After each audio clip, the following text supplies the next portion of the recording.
Monsieur, bonsoir, bienvenue au Grand Soir sur la 6 et la 508 du bouquet à Canal+. Vous êtes naturellement sur Info Télévision, édition spéciale consacrée naturellement au sport et au clap de fin de la Coupe d'Afrique des Nations, 35e édition du genre qui s'est déroulée et qui s'est achevée hier du côté du Maroc avec le sacre, le deuxième de leur histoire des Lions de la Teranga du Sénégal, le Sénégal qui l'a emporté 1-0 grâce à Pape Gueye sur la sélection marocaine. C'était donc lors de cette finale qui opposait les deux équipes avec plusieurs faits majeurs relevés au cours justement de cette finale, à l'instar de ce penalty sifflé pour le Maroc qui a créé de vives tensions et provoqué la sortie de l'aire de jeu des joueurs sénégalais qui sont revenus par la force des choses grâce notamment à un conseil de Claude Leroy, ancien sélectionneur des Lions indomptables, adressé à Sadio Mané qui est allé demander conseil à ce dernier, les Lions de la Teranga, avant de revenir. Brahim Diaz va louper le penalty avec une palenque mal exécutée et puis par la suite en prolongation, le Sénégal, grâce à Pape Gueye sur une frappe foudroyante, va tout simplement, une frappe qui va aller se loger dans la lucarne du gardien de but Yacine Bonou. Victoire 1-0 donc des Sénégalais. Et on va revenir notamment sur cette prestation, sur ce parcours des deux équipes dans cette compétition. On parlera également de ces différents faits, notamment les envahissements de terrain, plus ou moins, et les bagarres enregistrées entre supporters, mais également avec les différents stadiers. On va revenir également sur l'arbitrage de cette rencontre, mais également de façon générale, l'arbitrage de cette 35e édition de la Coupe d'Afrique des Nations de football. L'organisation sera également pointée du doigt dans le cadre de ce programme spécial football. On accueille nos invités qui sont d'ores et déjà confortablement installés. Je vais commencer par le coach Casimir Mangué qui est à ma droite. Coach, bonsoir et bienvenue. Merci maestro, merci de m'avoir invité. Bonsoir aux téléspectateurs, bonsoir aux copanélistes. Mais vous avez un bonsoir particulier d'une téléspectatrice qui est à Sun City, à l'est du Cameroun, à Bagofik. Ce qui m'étonne, c'est qu'elle a dit que la prochaine émission Affiche de sport, vous devez la réaliser dans ces installations à Bagofik. J'étais très étonné, ouais. Il s'agit de Akil Tatiana qui dit que Info TV est la télévision de Sun City. Il n'y a pas un instant sans Info TV. Bon, il faudrait qu'elle mette tous les moyens nécessaires pour qu'on puisse effectuer les déplacements. Là, Tatiana, elle a suivi en direct. Oui, l'équipe, elle est assez grande. Hein. Elle a dit que ça sera une grande première, que l'émission Affiche Sport se déporte hors des installations de Yaoundé. Il faudrait que ce soit une grande première à Sun City, à Bagofit. Où elle est gérante. Oui, parce que ne voyez pas que Étienne Balomois, il y a Parfait Zambo. C'est toute une équipe. C'est toute une équipe, hein. C'est même une équipe constituée d'une vingtaine de personnes. Je ne sais pas comment elle va faire pour ça. Tatiana de prendre les dispositions. D'accord, Tatiana prenez les dispositions nécessaires. De faire allusion aux panélistes. C'est pour ça que... Qui sont d'ailleurs mariés. Non, vous êtes toujours en train d'anticiper. Quand même, j'ai pensé à tout le monde. On va accueillir Marien qui est de nôtres ce soir. Marien, consultant de ce programme. Il aime se faire désormais appeler analyste, mais pour le cas, il est consultant. Marion, bonsoir et bienvenue. Bonsoir Jopad, bonsoir à tous les téléspectateurs, bonsoir à tous les copanélistes. Bonsoir à Tatiana. Dans l'équipe dont parlait Jopad, je fais partie de cette équipe des 20. Donc, mais moi je dors pas n'importe où. Moi je sais qu'à Bagofi. Je suis obligé de révéler ça, c'est justement pour Marien qu'elle a dit. Tatiana, je n'ai pas trahi ton secret. Il y a un monsieur qui est là. Il faudrait qu'il soit aussi là. Et c'est lui, c'est monsieur Marien. Le voici. Alors je vais lui donner un petit scoop. Elle ne le saura pas, alors elle ne le sait pas, mais le gars qui a travaillé sur la conception des stades, là, c'est un certain Baudouin Bidias, c'est mon petit frère. Donc, quelle coïncidence. Avec le monsieur Lé, le ministre Joseph Lé. Donc, il le connaît sûrement là-bas. Donc, ce sera avec un grand plaisir qu'on se rendrait là-bas. Donc, voilà, je disais bonsoir à tout le monde. Et, alors, comme d'habitude, dès qu'on fait appel à nous, dès qu'on nous dit qu'on va parler de football, mais on a court parce que c'est notre passion. Pendant 2 heures, on va parler de ce qui nous passionne. Et on espère juste qu'on va pouvoir apporter énormément à tous ceux qui nous suivent de par le monde, parce que ce qui est bien, c'est que Info TV grandit tout le monde, tous les jours. Et ce soir encore, on va mettre les petits pains dans les grands pour que tout se passe très bien. Oui, comme Rigobert Song le dit souvent, c'est de ça qu'il s'agit. On va accueillir, puisque vous savez qu'on parlera des questions d'arbitrage dans cette émission, on va accueillir naturellement un instructeur des arbitres. Il a été également arbitre international, aujourd'hui à la retraite. Yves Yebe, bonsoir et bienvenue. Bonsoir Joseph Patrick, bonsoir à tous les companélistes, bonsoir à tous les téléspectateurs d'Info TV. Merci pour l'opportunité que vous nous donnez aujourd'hui. On espère que vous allez nous éclairer sur la question de l'arbitrage du côté du Maroc. Beaucoup de vives polémiques concernant cette actualité. Bon, nous allons essayer de décortiquer tout ce qu'on a vécu durant la compétition et puis pour essayer de satisfaire nos téléspectateurs. Eh bien, l'homme du Tiki Taka 237 est là, Simon Peguingue Tchawi, bonsoir et bienvenue. Bonsoir Patrice, bonsoir tout le panel, bonsoir millions de téléspectateurs d'Info TV, bonsoir son président directeur général, M. Vin, et bonsoir comme ça à toute la grande famille du beau jeu, du Tiki Taka. C'est cette philosophie, c'est cette façon de bien jouer que nous avons choisi de défendre dans le triangle national. Vous êtes habillé aux couleurs du FC Barcelone. Voilà, le Barça du Cameroun, le Barça d'Afrique. Non, laissez le Cameroun. Il y a le canon ici, il y a le Poulet, il y a l'Union de Douala, il y a Fauve Azur, il y a l'Union sportive d'Abomba. Vous n'avez que choisir le Barça. Justement, j'allais en venir. Notre championnat élite va démarrer dans 4-5 jours, dans 5-6 jours. Et j'étais déjà du côté des sapeurs pour voir cette équipe de Fauve Azur, comment elle se prépare. Elle sera en déplacement à Banjul pour jouer Panthère. Et je puis vous assurer que son logo est semblable à celui du Barça. Non, vous parlez de semblable, ce n'est pas le Barça. C'est le même dessin et c'est Fauve Azur. J'ai dit, c'est comment. Et j'ai vu le Konankan, il mettait en place le Tiki-Taka.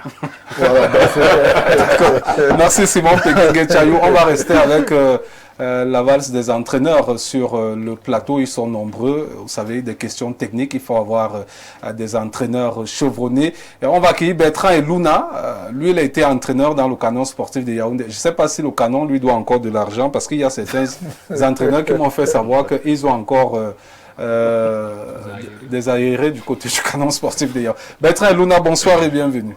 Oui, bonsoir Joseph Patrick Pala, bonsoir aux co-panélistes. Bonsoir à beaux millions de spectateurs. Bonsoir particulier à mon épouse et à mes enfants qui sont en train de nous regarder en direct. Permettez-moi de dire ici que même si le canon me devait de l'argent, je leur dis merci. Parce que c'est eux qui m'ont relevé, c'est eux qui ont fait de moi ce que je suis aujourd'hui. C'est vrai que mon premier club professionnel, c'était Achille Lessa, mais c'est plus dans le canon qu'on m'a connu. Donc, je suis un canonnier, je suis fils de canon, je n'ai pas d'argent à revendiquer au canon. Vous avez été également du côté de la Ligue de football professionnel du Cameroun, du côté de la Fédération camerounaise de football. Et de l'Académie nationale de football aussi. Vous avez fait le tour, hein? Je dis merci à tous ces dirigeants qui de temps en temps sollicitent mon expertise et ça me permet moi de grandir et de comprendre les choses autrement. À la FECAFOOT, vous étiez directeur des compétitions. Oui, et suite au nouveau mandat du président, il a décidé de résilier cet contrat, donc je ne fais plus partie de la fédération, mais je suis de tout cœur avec eux. Vous servez toujours le football? J'essaie toujours le football. Alors, on ne pouvait pas vous inviter tous sans quelqu'un de la maison. Alors, c'est mon compère, hein, vous savez, comme vous avez le tiki-taka là, c'est nous qui faisons les lois du jeu ici à Info TV. C'est nous qui décidons qui on invite, qui on n'invite pas. Oui, nous sommes à la pointe de l'attaque. Hein. Il est l'avant-centre, je suis le 10. Etienne Bala, bonsoir et bienvenue. Merci Pat, bonsoir Maestro, bonsoir au panel, à la constellation d'entraîneurs que nous avons sur le plateau ce soir. Bonsoir aux consultants et bonsoir à notre expert en arbitrage qui est là sur le plateau ce soir. Voilà, on va entrer directement dans le vif du sujet. Mais avant, vous savez que Il faut aussi faire la publicité de certaines personnes qui nous apportent... vous savez que j'ai gagné le concours Médiatude du mois, présentateur le plus stylé du mois. Ça, c'est chez les hommes. Ça, c'est chez les hommes. Oui. Chez les femmes, c'est une dame de Vision 4 qui a gagné. C'est également Massé Eton qui a gagné. Donc, ils sont venus me remettre mon paquet ce soir. Je suis obligé de me trouver pour... voilà, vous voyez là. C'est le paquet qu'ils m'ont remis ce soir. Hein? Il est composé de quoi? Il est composé de beaucoup de composants. Beaucoup de composants. Il s'agit des magasins super. Bon, ils sont partenaires avec Médiatude. Okay. Donc, lorsque Médiatude vous désigne, vous allez du côté de Superboy récupérer votre paquet. Mais pas il y a quoi à l'intérieur? Il y a tout ce qu'il faut. Il y a tout. Vous avez un paquet pour rester chez nous. Elle coûte 42 800. 42 800 la chemise. Ah non, 42 800. Bon, je vous montre par la suite, sinon on va perdre le temps. Vous voyez? Hein? Donc on travaille. Il faut qu'il bravo à Merci à Médiatude pour c'est pour nos téléspectateurs qu'on se bat au quotidien. C'est pas facile. Alors j'ai connu cette structure, vous permettez, qui m'a sorti dans 2 émissions à la même heure. Vous comprenez que par moment, le PDG, Dieu donné nous paye, on est obligé d'aller acheter les vestes. Hein? Nous, on ne mange pas bien. C'est pour les téléspectateurs, on va faire comment? Entrons donc dans le vif du sujet. On parle donc du Sénégal qui est sur le toit de l'Afrique. Alors, première question. De ces 24 équipes, je vais commencer par l'entraîneur. Les entraîneurs, je vais commencer par vous, Bertrand et Luna. Est-ce que avant cette Coupe d'Afrique des Nations, de ces 24 équipes, vous aurez misé sur le Sénégal en tant que vainqueur au final? À dire vrai, je n'aurais pas misé sur le Sénégal en tant que vainqueur, mais depuis 2019, le Sénégal est quand même au top. Moi, mon vainqueur favori, c'était le Nigeria, hein, parce que le Nigeria, c'est une machine à jouer, mais malheureusement, on les élimine avant. Pour revenir sur le Sénégal, je crois qu'ils ont fait un très bon parcours. C'est une équipe complète et qui a fait deuxième meilleure attaque. Je crois qu'elle a donné beaucoup de plaisir. Oui, 13 buts marqués. Parce que la meilleure attaque, c'est le Nigeria 14. Oui. Donc ils ont 13 buts marqués, 2 buts encaissés. C'est une équipe très forte. Elle a vraiment, pour des amoureux du football, c'était une équipe complète. Quand il y avait la technique, la tactique, de l'intensité, tout ce qu'il fallait. D'ailleurs, vous avez vu, le match d'hier, c'était un match de très très haut niveau. D'ailleurs, on y reviendra. Oui, je voudrais d'abord qu'on fasse le tour de la question. Simon Peggy, est-ce que vous attendiez cette équipe à ce stade de la compétition, lorsqu'on lançait notamment cette Coupe d'Afrique des Nations? Oui, Pat, c'est l'inverse qui aurait surpris. Oui, quoi que l'on fasse, il y a des favoris, il y a des non-partants. Prenons un peu des expressions que nous maîtrisons. Quand on va à l'examen, on sait quand même que le premier de la classe qui a 18 sur 20 là, il est parmi ceux qui vont passer cet examen. Et on attend de voir des noms qui seront affichés au Babia. C'est quand on ne voit pas son nom qu'on est surpris. Donc le ranking FIFA nous renseigne sur les capacités des équipes. Et toutes ces équipes, sur le départ de la CAN, étaient avec des notes en d'autres termes. Il y a des agences de notation telles que Opta qui mettaient le Maroc et le Sénégal en tête. Ouais. Et aujourd'hui, ça s'est confirmé. Au fil des matchs, ce qu'on disait en bien d'eux se voyait sur le terrain. Bon, moi qui suis de la data, le big data, je crois en ça. Et aujourd'hui, ça me donne encore raison de continuer de croire à la data. Qu'on peut avoir des données et prophétiser, bon, pour sortir de l'église, et faire des projections. Ouais. Oui, on peut avoir des éléments qui montrent que Patrice Bala est le présentateur le plus élégant, et ça sort que c'est ça. D'accord. Voilà. D'accord. Alors, coach Casimir Mangué, vous donniez le Sénégal vainqueur à l'entame de cette compétition? Je crois qu'il faut faire quand nous sommes devant les téléspectateurs, nous devons faire très attention avec les questions qui sont pertinentes. Il faut bien discerner le sens des questions.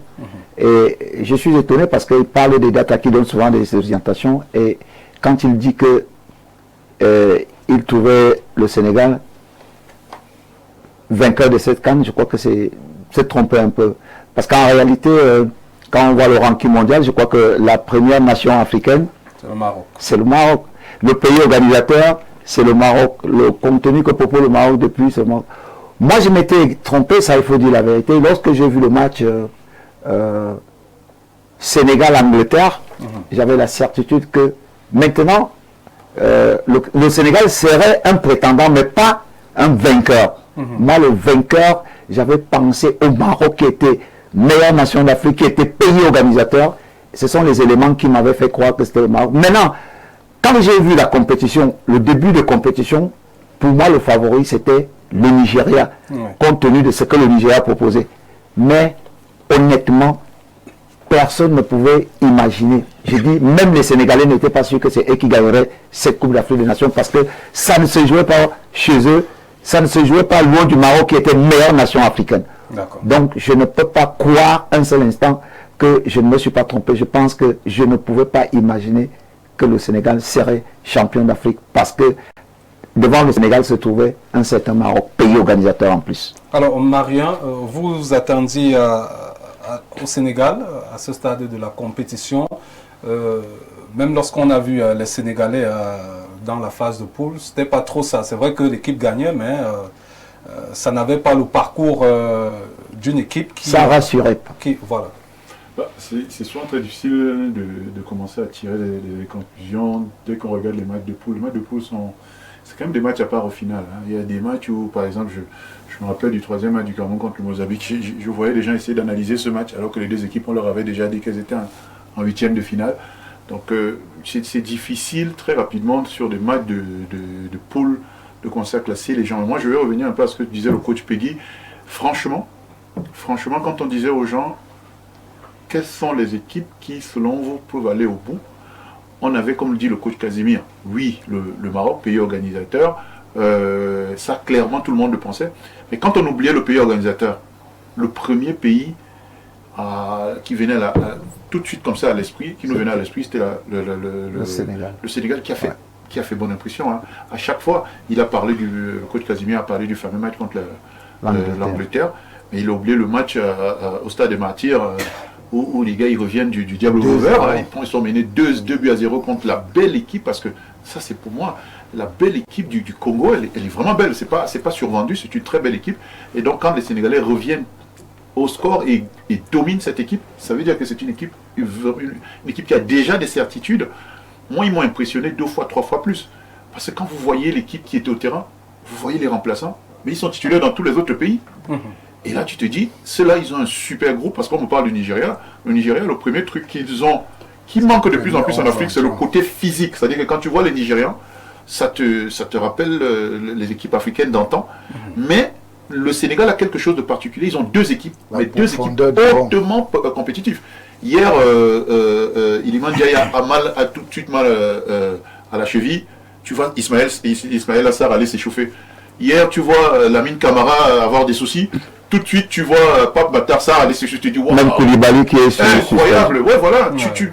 Donc, ils avaient l'équipe pour aller au bout. Et généralement, les équipes qui vont au bout, qui ont le groupe pour aller au bout, ne commencez pas à les étudier dès les matchs de poule, parce qu'eux, ils travaillent sur le long terme. Les autres sont là pour les coups d'éclat, parce qu'ils se disent que peut-être que ça va se terminer là, au bout du premier ou du deuxième match. Eux, ils travaillent sur le long terme. Vous avez l'impression que ça va crescendo. Donc oui, moi, franchement, quand on avait enlevé le Maroc, qui avait tout, quand vous regardiez tous les critères qui avaient tout pour être champion, le premier pays qui me venait à l'esprit, c'était le Sénégal. Et il faut dire que moi, j'avais deux pays, le mien, du Cameroun, où on se disait, on va voir ce qui va se passer, mais on a toujours le Nigeria qu'on regarde avec, on se dit, ça c'est un mastodonte de l'Afrique, et tu te dis toujours, quand on voit le nombre de Nigériens qui sont dans les clubs professionnels, mais comment c'est possible que la mayonnaise ne prenne pas? Mais honnêtement, quand on parlait avec tous les critères, le pays en dehors du Maroc qui nous revenait comme ça à l'esprit, c'était le Sénégal. Alors, Yves Yebe, qu'est-ce que ce Sénégal avait de plus que les autres équipes?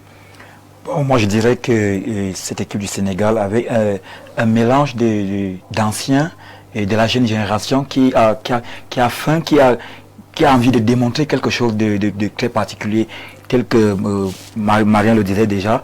À presque tous les postes, on voyait un véritable remplaçant qui était capable de donner le même rendement que l'ancien titulaire qui avait toujours été là. Le Cameroun de 2000. Le Cameroun de 2000, comme dit le coach Casemiro.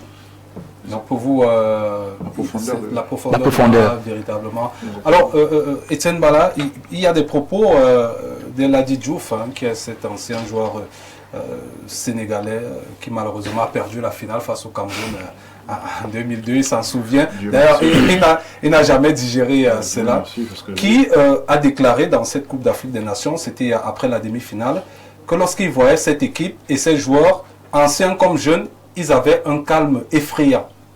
Il n'avait jamais vu de sa vie des joueurs autant calmes face à une situation. Même ceux qui étaient des jeunes joueurs qui pouvaient être enthousiastes, c'est la finale, c'est leur première finale, leur première compétition. On a l'impression que tout le monde était au même niveau. Oui, ce sont les propos de El Hadj. Il est sénégalais, c'est normal qu'il tienne des propos pareils. Mais lorsqu'on revient sur cette compétition, on va remarquer qu'il n'y avait pas des enfants de cœur. C'était une compétition qui s'est jouée du début jusqu'à la fin. On a senti que les équipes avaient un niveau désormais en Afrique. On ne va plus à une compétition pour juste aller faire figuration et puis on rentre. On est parti sur une ligne de départ, on a dit, vous pouvez partir, tout le monde est parti.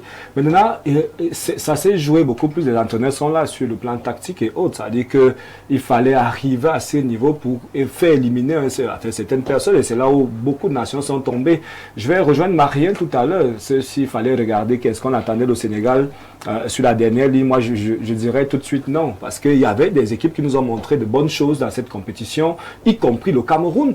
Vous voyez, le Cameroun a joué contre ce même Maroc. Oui, on a peut-être eu 2 rencontres différentes. Le Cameroun, Maroc et puis le Sénégal, Maroc en finale. C'est peut-être 2 choses, mais on a quand même vu que, oui, le Maroc qui est ce 4e pays à la Coupe du Monde au Qatar a quand même peiné face au Sénégal qui tactiquement était mieux en place que cette équipe.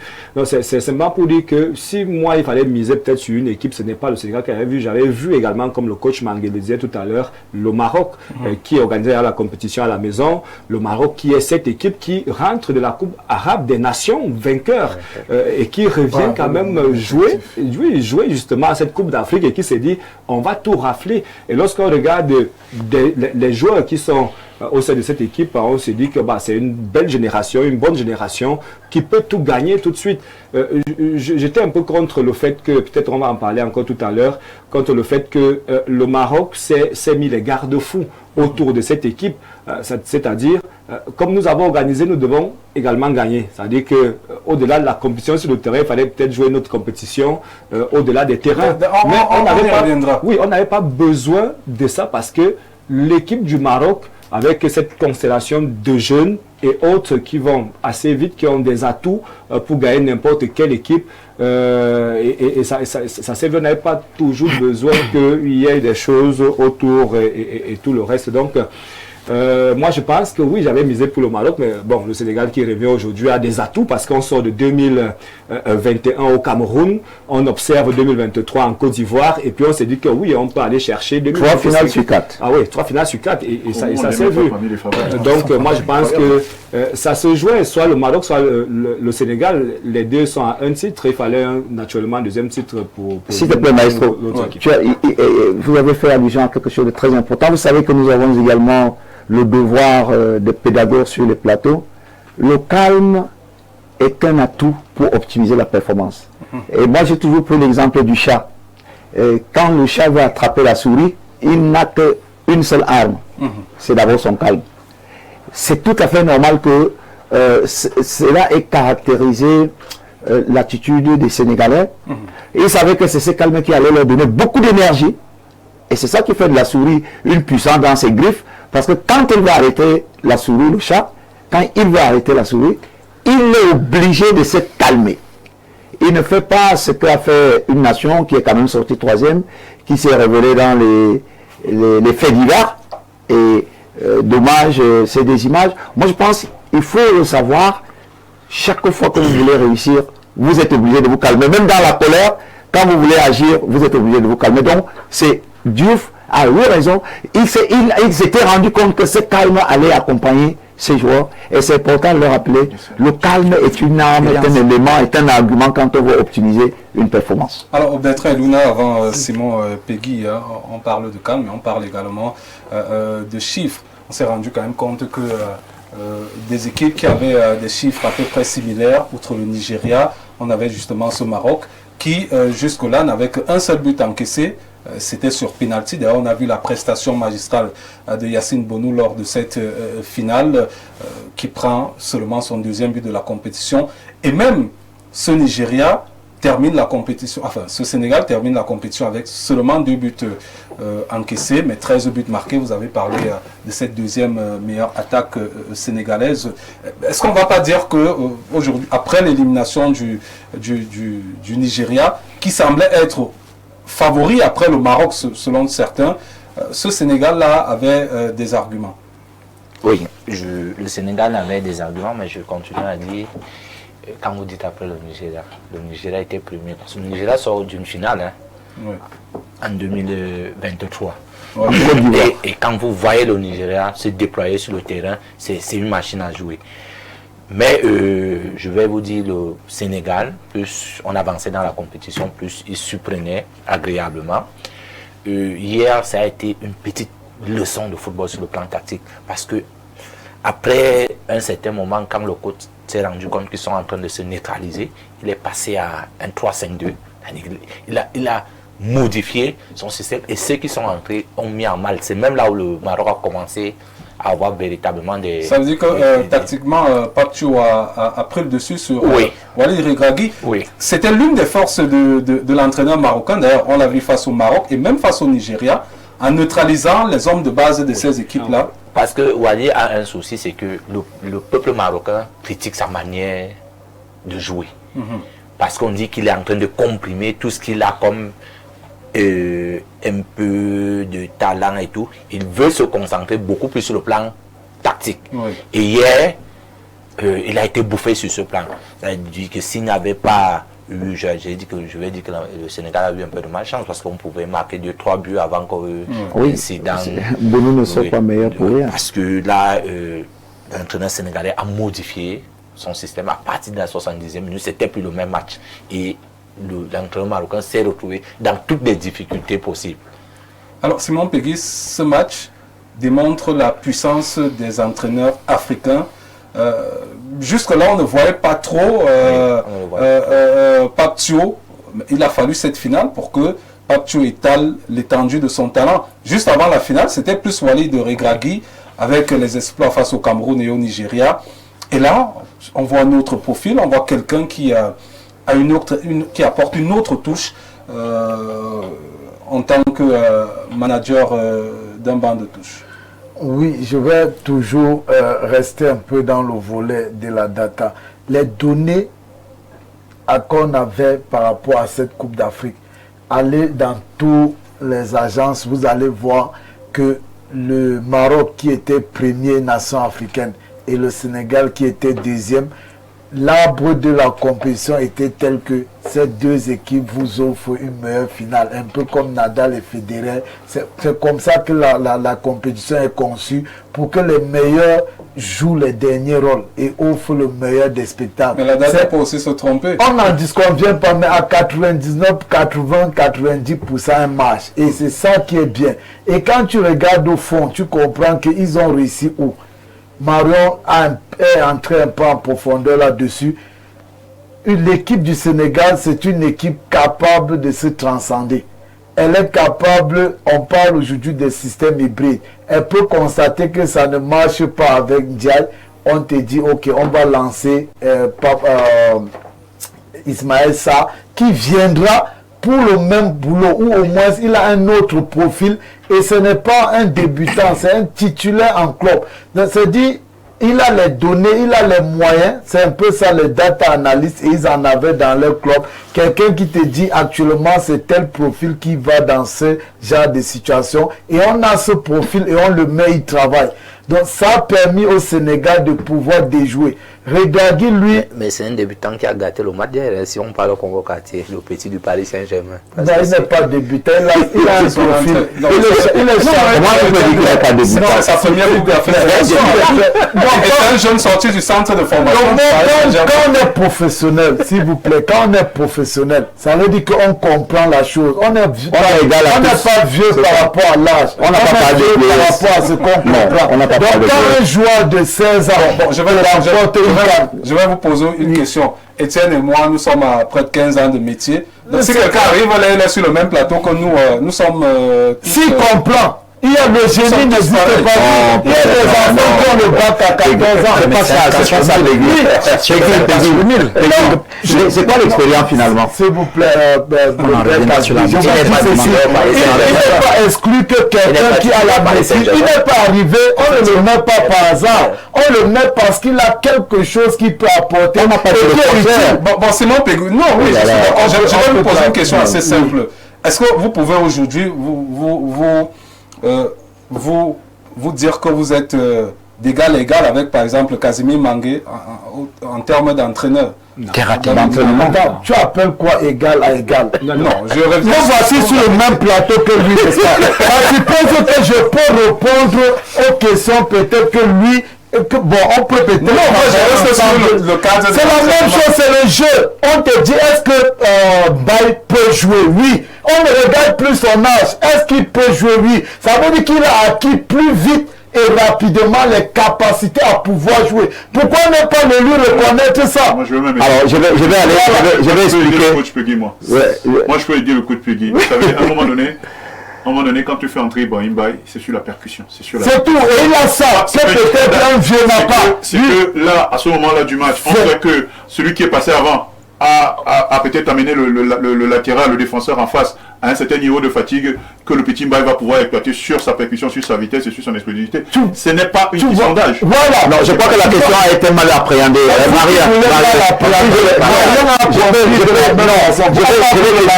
vous allez parler. Dommage. Parce que tu tires en live.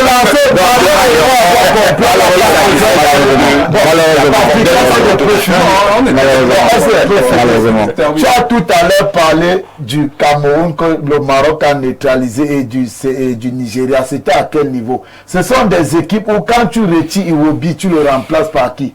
Quand tu suis Pagou, il te dit Baleba a les clés de mon milieu terrain. Quand tu le retires, tu mets qui? Ça veut donc dire Regragui quand il avançait, et le coach Eluna l'a dit, il est critiqué. Qu'est-ce qu'il fait? Il déjoue, il ne joue plus. Déjouer veut dire, je vois ce que Eluna me propose et je cherche ses hommes forts, ses forces et ses faiblesses. Je m'en vais, je prépare un système pour pouvoir l'empêcher de travailler et espérant exploiter une situation de compte. C'est comme ça qu'il a battu le Cameroun, c'est comme ça qu'il a éliminé le Nigeria. Quand il a écarté Iwobi qui te faisait les passes à 20-30 mètres, s'il te plaît, souffle de voir. C'est ce que j'ai vu. Il a neutralisé. Maintenant, par contre, quand tu regardes la côte quand tu regardes le Sénégal, attends, à tous les postes, le danger venait. Pape Gueye, si tu bats, par exemple, si tu écartes Mané, mais Pape Gueye te sort quelque chose d'étincelant. Si tu regardes Pape Gueye, tu as Lamine Camara qui te sort. Donc on avait la possibilité à tous les postes et dans l'ensemble du collectif de faire des variantes qui pouvaient mettre à mal le jeu marocain. Et c'est d'où le Maroc est tombé. Le code l'a souligné. D'accord, merci. Dès qu'il a surpassé le Maroc, c'est ce d'accord, merci. Parce que dans notre domaine, la profondeur de banc était dans ce sens. D'accord, merci. Il s'agit de notre domaine quand même. Vous avez dit que c'est juste... Allez-y. Ça, c'est juste en quelque sorte. C'est juste pour parler de quelque chose qu'il faut également expliquer dans cette équipe du Sénégal. Il y a eu cet assemblage de la jeunesse et de l'expérience. Vous allez remarquer que le groupe en fait, qui avait les Sadio Mané, il part, je crois, de 2015, 2016, 2017 à la CAN au Gabon. Après, on a 2021, on ajoute d'autres. En fait, on commence à injecter des jeunes. Ça, c'est le travail d'Aliou Cissé. On arrive en 2023, on ajoute d'autres jeunes en 2025, mais on ne perd pas l'espérance, c'est-à-dire le noyau qui était compris de Sadio Mané, du défenseur qui, malheureusement, oui, en fait, n'a pas joué Mendy le gardien. Vous comprenez que si on va sur cette posture, si les équipes africaines pas sur cette posture, même le Cameroun pouvait faire la même chose. Et c'est là qu'il commence à comprendre qu'on a péché quelque part. C'est-à-dire qu'on a littéralement écarté du moins ceux-là qui avaient l'expérience de ces grandes compétitions. On est parti avec les jeunes. C'est pour cela que lorsqu'on parle du petit du Paris Saint-Germain au Sénégal, il n'est pas très différent de celui que nous avions du Bayern de Leverkusen au Cameroun. C'est-à-dire qu'il a manqué quelque chose. Alors si on avait eu ce relais expérimental, à partir du milieu de terrain ou encore au niveau de l'attaque ou c'est pas en défense, le Cameroun justement devrait jouer sur les failles que le Maroc également présentait. Moi je peux me tromper parce que j'ai la faiblesse de respecter la ligne éditoriale ou bien le conducteur. Vous avez posé une question pertinente sur les staffs techniques. Il s'agissait de l'entraîneur sénégalais qui a trouvé une façon de faire pour déjouer ce qui lui a été proposé. Parce qu'en réalité, là, ce que je dirais ici, c'est que l'entraîneur sénégalais est arrivé pour ne pas résoudre les problèmes de l'entraîneur marocain. Ça, c'était et dans le jeu, on a vu l'équipe sénégalaise prendre les initiatives de conservation de possession. Ce qui n'était pas les autres, par exemple le Cameroun qui avait décidé d'abord essayer d'abandonner et l'entraîneur marocain aussi voulait abandonner le ballon au Cameroun. Donc, ce que je voulais dire, c'est que pour que les joueurs adhèrent à un projet de jeu, il faut d'abord que le projet que propose l'entraîneur soit cohérent. D'accord. Si vous n'avez pas également la qualité des joueurs, parce que tout le monde est d'accord ici que le potentiel dont dispose le Sénégal, vous avez indiqué la profondeur du banc de touche du Sénégal. Regardez le match où le capitaine sort. Je crois qu'il n'était pas à la 30e minute. C'est lui qui rentre. Mon Dieu. Je crois que ça doit être l'un des plus jeunes. Et à ce poste précisément, le secteur défensif de toutes les grandes nations de football. Lorsque vous allez dans une compétition avec des incertitudes sur les bases défensives, vous êtes exposé à la dérive. Il a fait un match exceptionnel. D'où l'erreur sur le penalty. Voilà. Donc, parce que c'est un jeune là. Qui n'était pas parti pour être titulaire. Bien entendu. Parce que Koulibaly, j'exagère de le dire, Koulibaly aurait réagi autrement. Il s'en voulait même. Parce que j'ai toujours pris l'exemple d'un garçon de terminale et d'un gamin de la maternelle. Quand le gamin de la maternelle sort de l'éclat, lui il court, il ne veut pas savoir s'il y a une moto qui va le percuter ou une voiture. Mais un garçon de terminale ou de l'université, il fait attention. C'est ça, c'est cette maîtrise des situations. Quand vous n'avez pas des gens, Sadio Mané aurait été aussi un jeune qui n'aurait pas accepté revenir à sa décision, mais son vécu l'amène à être attentif, à écouter. Parce qu'un autre serait à côté de pied Claude Leroy qu'il n'aurait pas écouté, parce qu'il est enthousiaste et tout ça. Mais le Sénégal a eu ce bonheur d'avoir à son sein des joueurs qui comprennent, habitués à cette compétition. Il le rappelait, ce qui était en 2015, 2017, 2021. Ça veut dire qu'il y a des circonstances que le garçon qui n'a pas eu ce temps-là, quel que soit son talent, il se loupera. Donc on ne peut pas nous faire croire que c'est une incongruité de rappeler qu'il y a la somme du vécu et l'enthousiasme du génie. C'est deux choses différentes en compétition de grande envergure. Merci. Alors, Yves Yébé, entrons dans votre domaine. Cette finale a été marquée par de vives polémiques, surtout sur la question de l'arbitrage.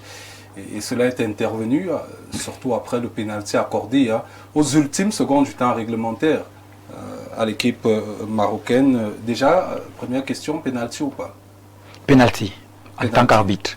Alors, qu'est-ce qui crée la brouille au final? Pourquoi le Sénégal n'accepte pas cette décision? Puisque, en tant qu'arbitre, vous dites qu'il y avait pénalty. Très honnêtement, tout part de quand on refuse le but sénégalais, qui, à mon humble avis, moi arbitre en ce moment-là, je valide ce but parce qu'il n'est attaché d'aucune irrégularité dans la mesure où il y a un duel avant le départ du ballon. Les deux joueurs se neutralisent là, et puis l'un se jette. Voilà. Et puis ce qui nous dérange un peu, c'est parce que avant le coup de tête du joueur sénégalais, l'arbitre avait arrêté le jeu. Or, il n'y avait pas faute. Peut-être il s'est dit, si je laisse cette action se poursuivre, ça peut entraîner un but, ça peut. Mais non. Au lieu donc peut-être d'aller consulter la vidéo, en ce moment-là, il ne l'a pas fait. Si vous revoyez l'image, les joueurs sénégalais sont allés vers lui demandent, mais monsieur l'arbitre, allez. Il ne l'a pas fait. Et puis les gars ont continué à jouer malgré tout ce qu'ils avaient subi, entre guillemets, depuis le début de la rencontre. Des phases de jeu concassées, comme on dit au quartier, des cartons jaunes à leur avis qui n'avaient pas lieu d'être. Et puis, le pénalty qui arrive, je l'ai dit au début de mon propos, il y a effectivement faute de pénalty. Mais psychologiquement, lorsque un arbitre sort d'une action, vous avez expliqué l'action qui conduit au but du Sénégal qui est refusée, la VAR qui n'est pas consultée, qui n'intervient même pas. Alors psychologiquement, un arbitre qui se retrouve dans une situation autre, qui donne maintenant l'avantage à l'équipe adverse, sachant qu'il y a eu... Comment est-ce que l'arbitre se comporte en ce moment? En ce moment-là, il faut d'abord beaucoup de concentration, beaucoup de psychologie, parce qu'il ne doit pas faire une compensation du genre, parce qu'ici j'ai refusé, parce qu'il n'a pas accordé un but clair, il essaye de compenser avec, ou ne pas mettre le penalty, mais honnêtement, il y avait penalty. Et ce qui fait problème, c'est à quel moment, et puis comme on a dit ici, c'est le pays organisateur. Cet aspect-là joue beaucoup, on a tendance à l'oublier, mais ils sont à la maison, il y a une pression supplémentaire au niveau des arbitres, et puis au jour d'aujourd'hui, on a la veille de la Coupe du Monde, le gars se dit, je suis dans le circuit, le cercle fermé des meilleurs actuellement, si peut-être je ne pose pas ce pénalty, je ne le siffle pas, je vois peut-être ma place qui est entre guillemets en danger. Donc, alors Marianne, là c'est une question d'intérêt qui se joue. Oui, mais alors j'écoute l'arbitre Yébé et je me dis, c'est quand même incroyable. Vous savez, l'arbitre aujourd'hui, il est sur un stade, il y a énormément de choses qu'il ne voit pas. Et c'est sur ce postulat-là qu'on était parti pour faire la VAR. On lui a dit, écoutez, monsieur l'arbitre, vous ne pouvez pas tout voir, on va donc vous mettre des collègues qui vont vous aider à rattraper des erreurs susceptibles qui peuvent arriver. Tout à fait. Alors, revenons sur la première action où il y a but. Oui. Nous, à Essos, à Ifoulan, partout, on voit cette action, on se dit, il n'y a pas raison qu'on n'accorde pas ce but. Oui. La question que je me pose, c'est les gars qui sont censés l'aider. Ils voient les mêmes images, ils font les mêmes analyses que nous. Si c'est le cas, pourquoi ils ne l'appellent pas? Parce que quand M. Yébé était invité tout à l'heure, je me disais, il y a une partie de l'histoire qu'on oublie.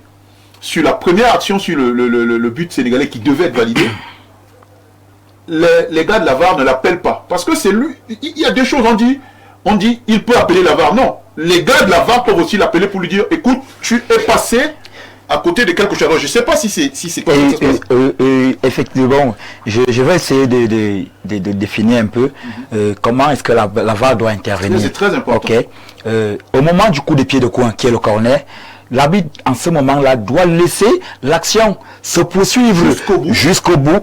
En ce moment, revenir donc, être interpellé par la VAR pour maintenant aller checker le but si effectivement il y a une faute ou pas. Dans la mesure où il n'a pas laissé l'action se poursuivre, il a estimé d'après lui qu'il n'y a pas eu faute. C'est pas à lui de solliciter la VAR. C'est pas à l'arbitre. Justement. C'est pas à l'arbitre de solliciter la VAR. Il faudrait que l'action aille. Bon, et puis en ce moment-là. Mais je vais un peu, avant Marianne, je vais un peu poser une question pour on reste sur cette question d'arbitrage. Lorsqu'on regarde l'action qui conduit au but, au penalty sifflé pour le Maroc, c'est pas l'arbitre qui intervient. Merci. C'est Brahim Diaz qui met la pression sur le pied, parce que c'est ça que je voulais dire, c'est qu'il y a deux actions où, les gars de la VAR n'interviennent pas, et la deuxième action, là sur le penalty. Là, l'action allait à son thème. Mais non, mais justement, le truc c'est que il intervient très très rapidement sur l'action du Sénégal. Le but c'est le Sénégal. On peut le rappeler derrière pour lui dire, écoute, tu as arrêté cette action, mais en fait, cette action elle est allée. Ce qu'on ne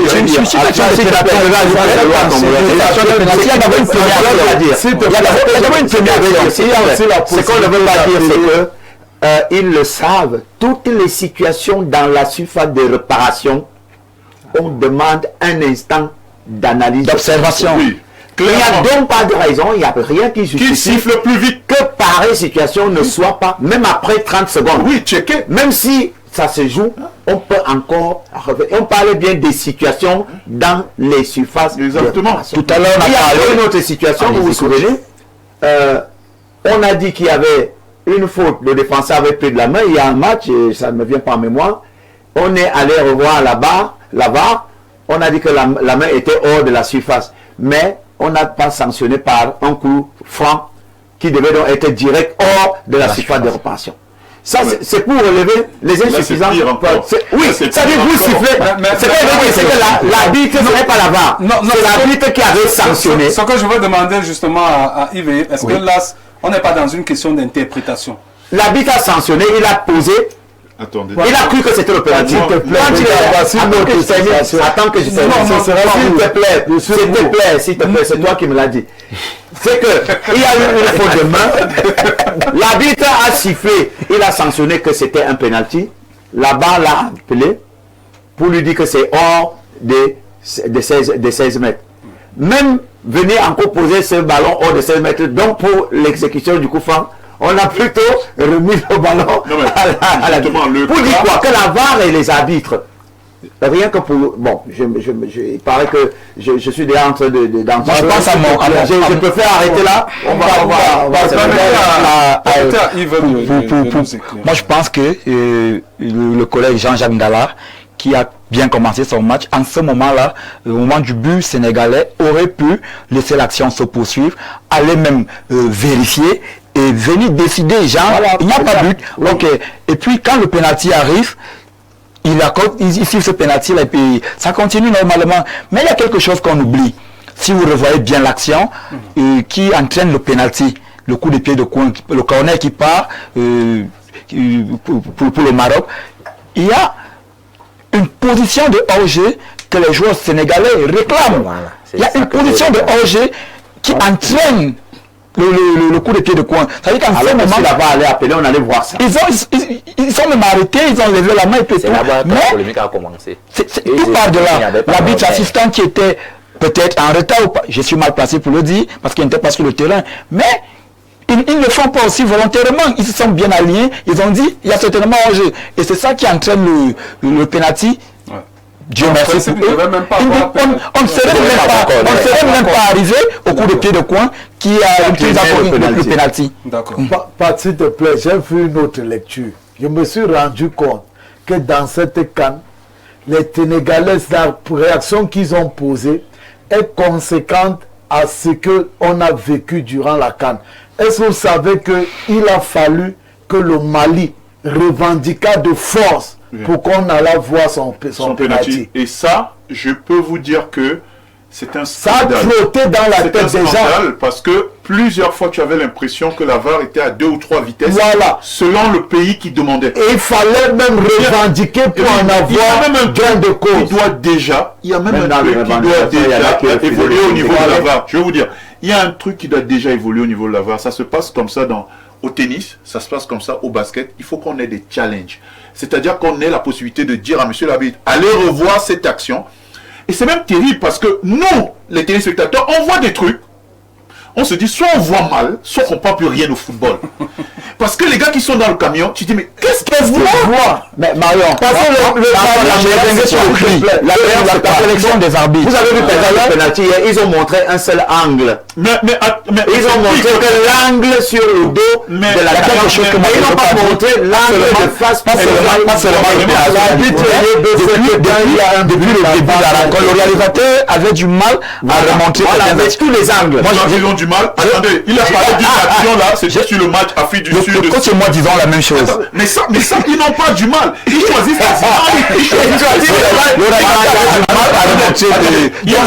ils ont dit que c'était la meilleure CAN au niveau organisation. Ils avaient le matériel, ils avaient la logistique pour avoir tout. Moi, je reviens sur la fameuse main Afrique du Sud, Égypte. C'est un scandale. C'est-à-dire que les gars, ils ne te sortent plus les images. Ils choisissent une image ambiguë. Tu regardes, tu te dis, mais c'est pas possible. Et le plus beau, c'est que dans le même match, le penalty qu'ils octroient à l'Égypte, ils choisissent l'angle, ils choisissent qui va voir l'image puisqu'ils ne la montrent pas sur le coup. C'est l'arbitre seul qui est devant sa télé et qui choisit donc seul. On a vu ça Maroc-Tanzanie. C'est terrible. Maroc-Tanzanie. Dans le match, on est bloqué sur cette action. Moi, je dis, la VAR n'a pas de place dans le football. Moi, je suis. Oui. Ça m'a d'ailleurs coûté cher parce que ça n'a pas de place parce que au final, c'est l'arbitre qui décide. Oui, et quand vous dites souvent que l'arbitre n'est pas interpellé, non. Il parle, non? Oui, il parle, il dit. On lui dit ce qu'il dit. J'étais à côté. Quand il a dit j'étais à côté, on ne ramène plus l'action. Il parle souvent avec l'équipe. Il dit j'étais à côté. Et donc il vous oblige. Ce que tu oublies, coach Bertrand, c'est qu'il y a eu dans l'histoire du football des erreurs qui ont été commises. Aujourd'hui, le football va super vite. Il faut que l'arbitre. Marion, des erreurs. La balle est venue parce qu'on voulait favoriser certains corps. On que la déviation. On expliquait mal comment. On expliquait mal comment l'arbitre toujours l'ouverture. Le Real de Madrid. Il n'est pas interdit. Et il y avait des matchs. Il y a beaucoup de paramètres qui rentrent dans le Real de Madrid. Et là, ça finit de battre le Real de Madrid. On commence à soupçonner l'arbitre pour essayer de favoriser le Real. On a ramené là-bas parce que les gars de là-bas te disaient que le gars du Real a dribblé Casemiro a mis un mauvais, voilà, on revient sur les jeudi.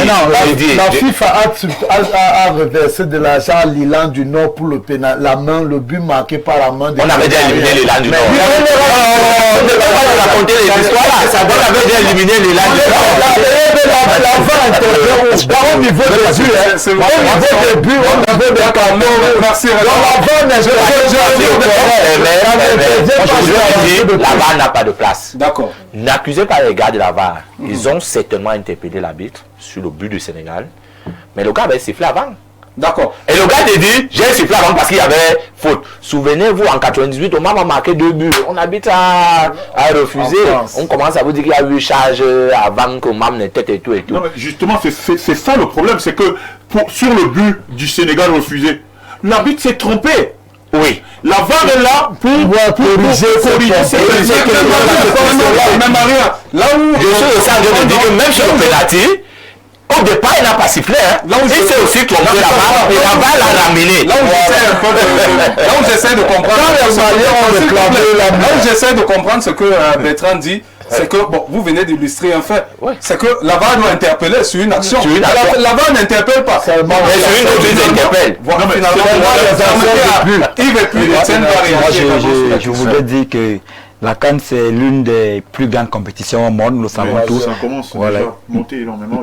Maintenant, ce qui a été proposé n'était pas très beau à voir, mais au niveau du cri, la sélection des arbitres, moi je dirais que pour la Coupe d'Afrique, il faut des arbitres d'une certaine expérience. Je ne dis pas que Jean-Jacques Ndala n'est pas expérimenté, mais on a des... C'est lui qui a arbitré le match d'ouverture, je l'ai relevé ici. Il y a quand même des arbitres qui étaient encore là, il y a des Soudanais, des gars qui ont une expérience particulière. Et il y a le Gabonais qui était très bon. Le Gabonais, il est jeune, certes il est jeune, mais...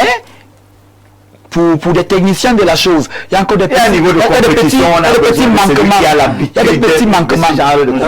Si aussi, avant Étienne, on va montrer une image justement qui a créé des vives tensions. C'était après ce penalty sifflé. On va regarder cette image avec le concours de la diffusion, des images de l'équipe, enfin des supporters sénégalais.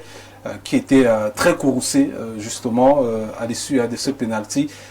On a vu et on va voir de gestes violents. Vous voyez d'ailleurs certaines personnes qui vont venir avec des sièges. Je sais pas, c'est une bagarre des Sénégalais contre des stadiers, je sais pas. Mais on voit quand même ces images qui sont d'une violence assez rare. Des choses qu'on n'aimerait pas. Vous voyez, une finale de Coupe d'Afrique. Dans une finale de Coupe d'Afrique des Nations. Là, le réalisateur du match Non, tu sais de quoi il s'agissait à l'heure, c'est... Non, alors oui, alors j'ai envie de dire un truc. j'ai envie de dire un truc. Non, avant Marien, je voudrais d'abord qu'Étienne Balaï n'a pas encore... Je ne sais pas si il faut réagir sur l'image. J'ai écouté. Encore que s'il faut commenter l'image, vous voyez que la réaction, c'est des Sénégalais. Au niveau du stade. C'est des Sénégalais qui réagissent de manière violente. Puisque j'ai eu des réactions aussi qui faisaient état de ce que les Marocains également l'ont fait. D'ailleurs, on a vu Hakimi qui partait par la serviette du gardien jeter, l'autre qui partait chercher. Donc, en fait, c'est maintenant, d'après les informations que j'ai reçues sur place, les Sénégalais ont réagi à une provocation. Ouais, bah après c'était. Oui, après c'était normal parce qu'on est arrivé justement tous c'est parce qu'ils estiment que quand on appelle l'arbitre pour aller à la VAR, il part. Parce que c'est un pénalty qui avantage. Ça peut la décision. Alors, quand on a sollicité la décision, c'est ça que c'est en train de la. Non, pas le pénalty contient l'attitude de l'arbitre. Comme il n'est pas parti, il a but. Voilà, parce que je suis d'accord. Et maintenant, quand tu regardes la chronologie, ça fait au moins des spectateurs qui étaient au stade. Mais moi, je ne voudrais pas seulement rester sur le plan sportif. Ne restons pas seulement au stade. Allons dans les strates sportifs. Le football est un jeu, mais il y a de la géostratégie, de la géopolitique dans ces choses. Moi, je pense que lorsqu'on a regardé le Maroc jouer hier, il y a peut-être des paramètres qui sont passés avant. On va reprocher l'arbitre aujourd'hui ou bien ceux qui sont à la VAR et autres. Moi, je pense que soit l'arbitre lui-même recourt à la VAR, ou alors la VAR interpelle l'arbitre, ou alors les joueurs revendiquent qu'il faut aller vers la VAR. Alors, si l'arbitre a décidé de ne pas le faire, il faut peut-être aller chercher loin. Est-ce que l'arbitre a reçu des consignes? Moi, je pose des questions. Que lorsque quelqu'un demandera, il faudra accepter, l'autre n'accepte pas. Bah alors, moi, j'ai dit, peut-être ce qu'il va dire, beaucoup ne vont pas aimer. Non, allez-y. À ce stade de la compétition où on a vu le Maroc débuter, le Maroc n'était pas aussi cette équipe qu'on peut-être tout de suite on devait définir qu'elle va arriver à la fin de cette compétition. Le Maroc, c'est l'organisateur de la compétition. Le Maroc a tout ce qu'il faut. Maria a dit quelque chose tout à l'heure. Ne nous dites pas qu'en 2025-2026, il y a au moins 16 caméras au stade. Et qu'on peut monter une action sur au moins 16 angles différents.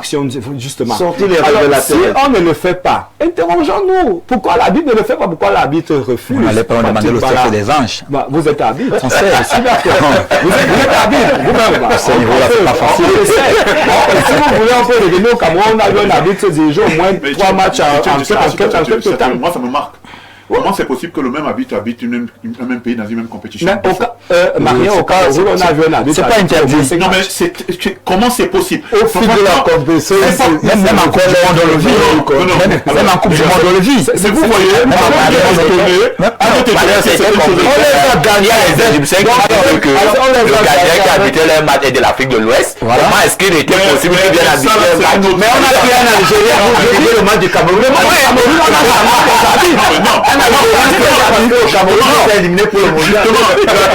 La décision autour des arbitres dans cette CAN, on peut en faire un sujet, on peut en débattre des années. Ils doivent faire leur job. Mais oui, c'est la tâche de la plus loin.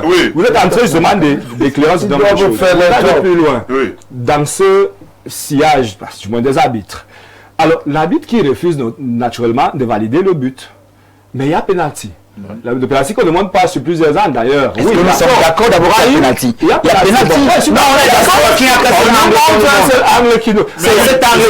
Brahim est très intelligent face au jeune garçon qui manque d'expérience, qui a fait qui est costaud et qui pose simplement la main sur Brahim Diaz. Dans son intelligence, il tombe. Il y a pénalty, je suis d'accord. En Angleterre, maintenant, il siffle le pénalty. À quel moment de la rencontre le pénalty intervient? On marque ça. On est à la fin dès qu'on marque, c'est le but. C'est terminé. Alors maintenant, si ça termine, en fait, si ça se termine sur cette action, vous voyez qu'on aurait, on garde la canne. Bien sûr. C'est pour ça que j'ai demandé la psychologie de le Sénégal maintenant dit, niet, c'est terminé. À ce niveau, vous m'avez condamné au Sénégal parce que le football est régi par des règles et des lois. Alors, ce n'est pas sur le terrain que vous devez revendiquer, même si il a dit quelque chose qu'on va vous payer l'argent. Mais vous êtes déjà éliminé. Maintenant, lorsque ça arrive ainsi, on met quand même le pénalty, Patrick. Brahim Diaz prend le pénalty. Il y a eu beaucoup de coups de fil entre temps. Vous voyez que même Sadio Mané a consulté au moins 5 personnes à l'instant avant de faire revenir ses joueurs sur le stade. Dites-vous aussi que l'équipe marocaine, on leur a dit, si vous marquez au penalty, c'est fini, ça va gâter l'image du Maroc. Non,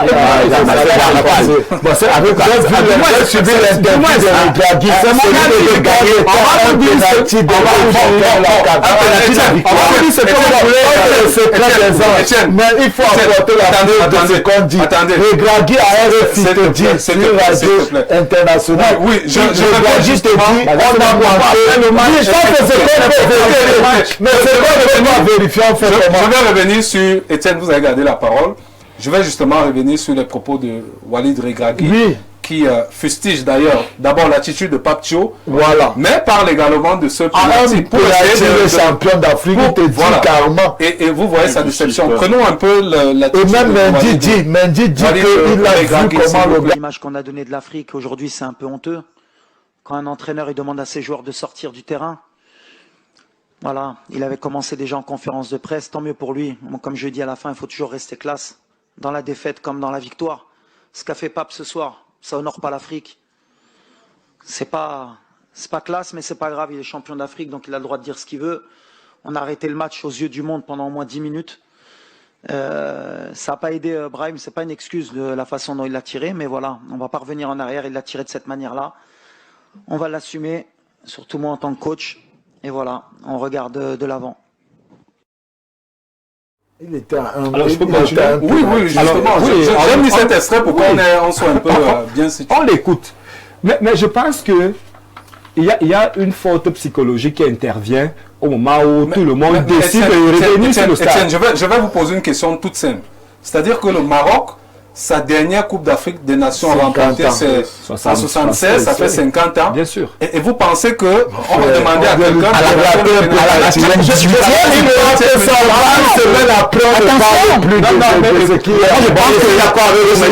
je suis inquiet parce que c'est vous qui parlez de l'éthique. Si on peut déjà arriver dans une grande nation comme le Maroc, aller dire à un footballeur, va rater le pénalty. À quel moment? À quel période? Laissez que je termine ma bêtise, vous me recadrerez. J'ai dit, nous parlons de l'éthique. Je suis sûr que dans le tiki-taka, il est possible qu'ils disent un jour va rater parce qu'il faut qu'on continue le match. Je ne pense pas. Non. Voilà. C'est pour dire que ce n'est pas possible. Il s'agit d'un joueur professionnel. Autour de lui, il y a des professionnels. Il se trouve qu'il n'était plus dans les prédispositions psychologiques de faire la différence dans cette situation réelle. Ce n'est pas une offrande qu'il a offerte à Mendy. Il a raté. Il a tout simplement raté. Il n'était plus près dans tout. Si on vérifie même sa psychologie, on aurait pu même le changer. J'espère qu'il va bien, jusqu'à moi, à l'entraîneur de Regragui, j'aurais dit Diaz, ce n'est plus toi. Il fallait même encore qu'un autre rate, mais pas Diaz. D'abord, il a trop hurlé pour réclamer ce penalty. Il est parmi les instigateurs de cette situation. Il n'est pas prédisposé à aller finaliser ce penalty. Et même, si vous regardez bien l'image, moi je commentais à la télévision nationale, j'avais dit aux gens, ce penalty est raté parce que le regard de Diaz déterminait le manque de confiance en lui. Il y a peut-être ce regard. Il y avait la situation où les joueurs sénégalais disent qu'on ne joue plus. On dit à la guerre sur le plan, il fallait casser du réveil, la main. Si on le tire à chaud, il marque. Argument de Mbala. Nous sommes en une finale. Nous sommes tous des coachs. Il y a un pénalty. Vous donnez, au capitaine au terrain, vous donnez ça à n'importe qui. Vous êtes sûr que Hakimi dans le même aurait tiré la main. Ce pénalty. Il n'est pas le joueur le plus populaire du Maroc. Parce qu'on est dans une position où il n'est pas le joueur le plus populaire du Maroc. Il n'est même pas connu au Maroc. C'est la première fois qu'il est dans le dépôt. Hakimi peut rater ce pénalty. Tout le monde se tait. Ça fait moins de bruit. Tu comprends? Et moi je vais dire, et c'est là où moi j'ai accusé l'arbitre. L'arbitre a été incompétent à l'instant là. Voilà. Tout ce que nous disons là, ça fait pratiquement 10 minutes. Hein. Ah bien sûr. Le règlement dit que si vous refusez de jouer, je ne dis pas que si vous quittez le terrain, si vous refusez de jouer, il fait quoi? Mais le règlement spécial de la compétition dit quoi? D'un. Moi je parlerai de l'exécution du penalty en question. Le match article 82 de la CAN dit que si vous refusez de jouer, sans que l'arbitre n'ait sifflé la fin du match, Vous êtes à 17. Après combien de temps vous êtes battu? Après combien de temps? Moi, je vais vous répondre. Après combien de temps? Tout à l'heure, on a parlé de la psychologie, David. Vous faites toujours comme si les lois, en fait, les lois sont divines. C'est nous, les êtres humains, qui faisons ces lois. C'est-à-dire que cet arbitre se retrouve dans la situation dans laquelle il y a certaines décisions qu'il ne peut pas prendre. Vous vous amusez, il décide de là devant vous. On serait en train de dire ici, si le Maroc faisait la même chose, il faut vous rendre compte de ce qu'on raconte là. Parce qu'on est sur un plateau en train de se dire des choses. Imaginons qu'on arrive ici.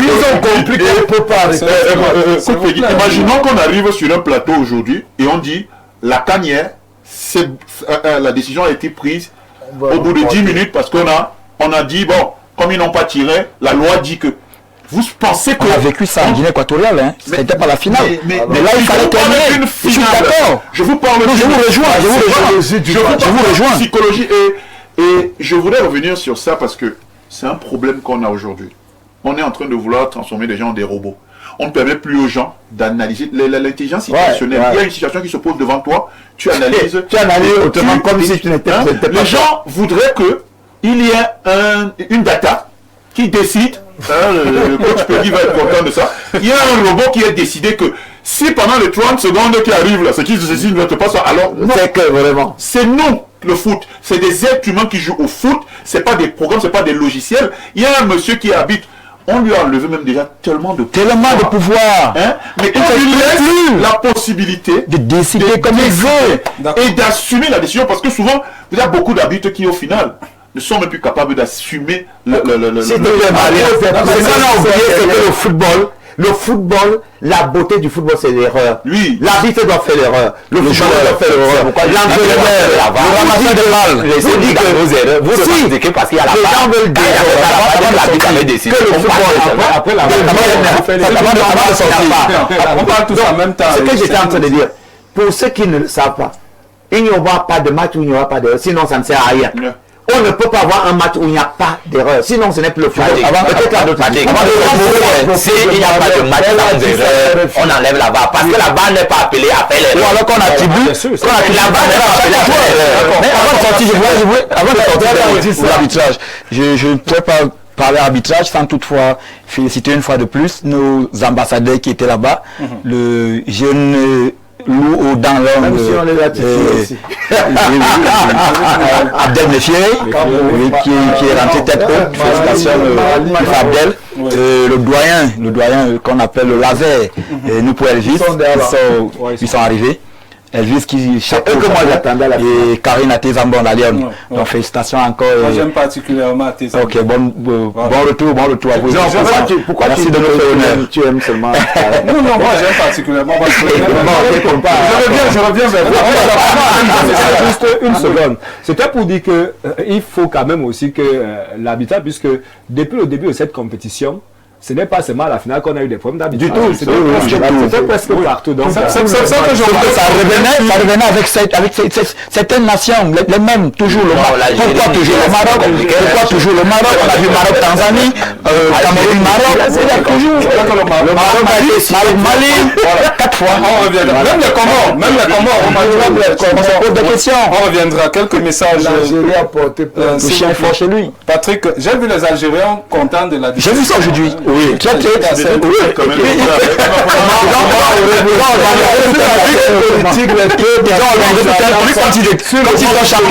Loin de cela, ces gens-là, les Algériens sont toujours à gauche.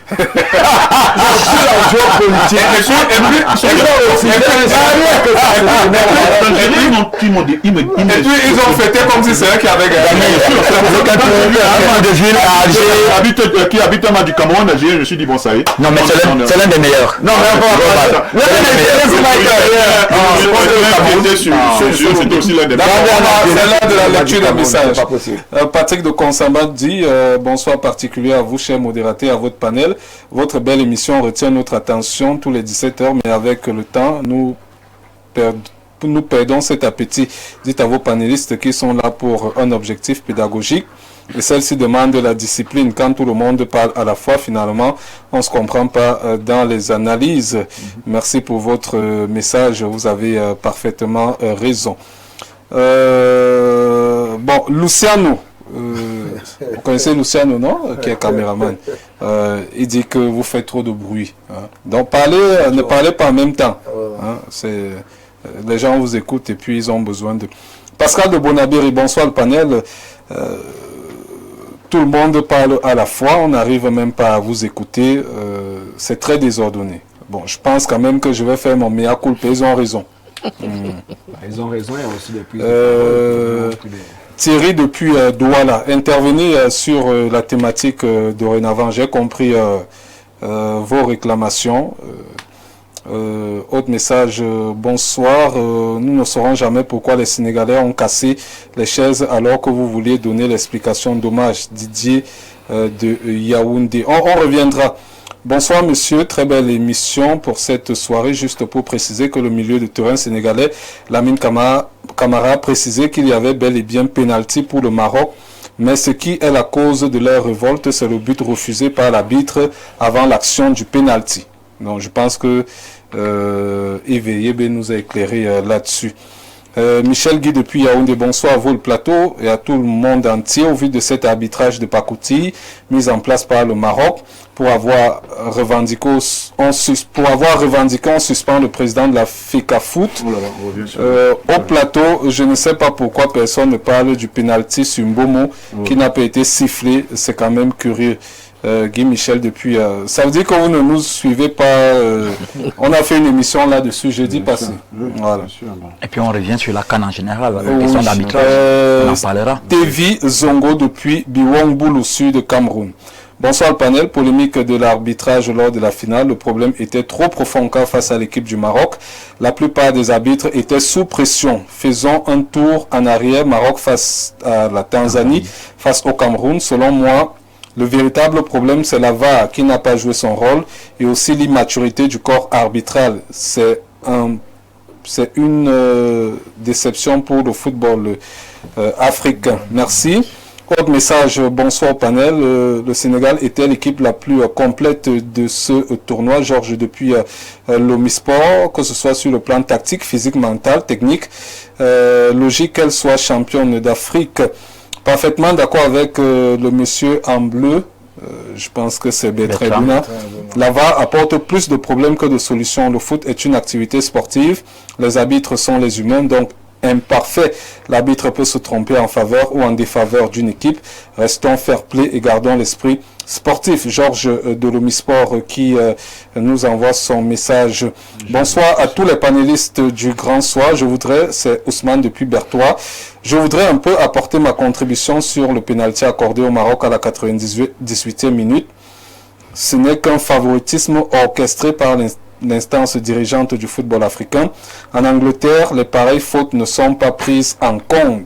Merci pour votre réaction, monsieur Ousmane depuis Berthois. On ne se joue même pas là, il a rien. Autre message ce soir, on va aller du côté d'Abidjan, c'est le plus 225. Nous, les Camerounais, sommes victimes de notre bêtise, de notre méchanceté, la haine, le tribalisme. Nous devons changer, nous remettre en cause, sinon nous allons tous périr. Continuons dans notre mauvaise foi, notre malhonnêteté intellectuelle, notre bêtise. Lui est dans nous récolterons. Il vit sur quelle planète, mon frère?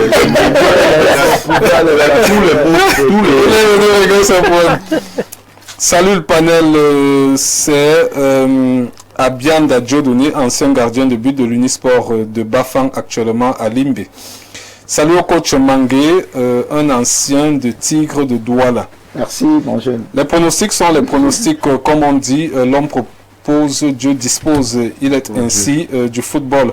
En 2017, le Cameroun s'est adjugé un titre alors qu'il n'était pas favori en football malgré toutes les théories scientifiques, techniques et autres. L'équipe qui concrétise les occasions de but est vainqueur. Il y a la théorie et la pratique. Plusieurs facteurs concourent à la réussite d'une compétition. On peut avoir tout de son côté, mais vos ondes négatives vous renvoient au calende grec. Merci pour votre réaction. Autre message, je pense que c'est le même qui a envoyé le message deux fois. On va aller de ce côté. Massok Thomas qui nous écrit « Semaine sublime à vous en studio. Quand on parle du maestro, j'ai toujours ce souvenir du grand docteur Abega que beaucoup de Sud-Américains ont copié dans ses contorsions de joueurs talentueux et surdoué à faire brouter les pelouses vertes à ses adversaires. En match à élimination directe, je voyais le Nigeria, Sénégal, Égypte, Maroc être sur le toit du continent, des équipes avec un moule de production tactico-technique et physique en interne, où de grandes équipes européennes viennent s'abreuver différemment de notre équipe dans un conglomérat de joueurs exotiques. Bravo au Sénégal. Thomas Massok qui nous envoie ce message. Autre message, il n'a pas signé, donc je passe. Les messages qui ne sont pas signés, je passe. N'appelez pas ces peines perdues parce que je ne vous prendrai pas au téléphone. Envoyez simplement les messages, s'il vous plaît. Envoyez simplement les messages, on va les lire. Là, nous sommes du côté du Maroc. Du côté du Maroc, on nous écrit. Là. Bonsoir les panélistes, je suis Ahmed Njoya. Actuellement, je suis au Maroc. Vraiment, les Marocains nous ont dit que c'est les arbitres qui vont gagner leur match en commençant par nous, les Camerounais, puis le Nigeria. Ils l'ont fait parce que en 2030, ils vont organiser la Coupe du Monde. Bon, tout à l'heure, on reviendra sur... on a Patrick Andela qui est en direct du côté du Maroc que nous allons prendre, qui va nous donner la situation de quelques événements qu'il a vécu là-bas. Lui, Patrick Andela, lors de ce match, il a perdu sa dent et son téléphone. Donc, il nous dira... Thierry depuis Douala. Désolé, moi je pense que la VAR n'a pas de problème puisqu'il fonctionne bien en Europe, dans les championnats, même en Coupe du Monde. Le problème, c'est l'homme qui prend les décisions. L'arbitre pouvait toujours faire appel après réclamation du but refusé. Moi, je crois que la mafia a juste pris le dessus. Thierry depuis Douala qui envoie le message. Autre message ce soir. Gaëtan depuis Yaoundé. Bonsoir à vous, chers membres d'Info TV. Je suis un jeune passionné de football. Je trouve juste que le Maroc a sali l'image du football africain dans ce match, notamment dans celui de la Tanzanie. Merci, je suis Gaëtan depuis Yaoundé. Bonsoir et bon début de semaine, Cyril à Douala. Moi, je salue la victoire du Sénégal, qui pour moi a un message pour le Cameroun. On va au téléphone. Alors, on a Patrick Andela qui est d'ores et déjà connecté. Patrick, bonsoir et bienvenue. Bonsoir, Patrick Pala, bonsoir aux millions de téléspectateurs d'Info TV. Bonsoir à tout le peuple camerounais et surtout. Bonsoir au directeur général de cette merveilleuse chef de deuxième. Alors, vous êtes en direct au Maroc dans le cadre de la 35e édition de cette Coupe d'Afrique des Nations. Racontez-nous, on sait que vous avez perdu hier une dent et l'un de vos téléphones. Racontez-nous qu'est-ce qui s'est passé dans cette finale. Vous avez crié au secours en ce qui concerne la situation après cette finale. Qu'est-ce qui s'est réellement passé?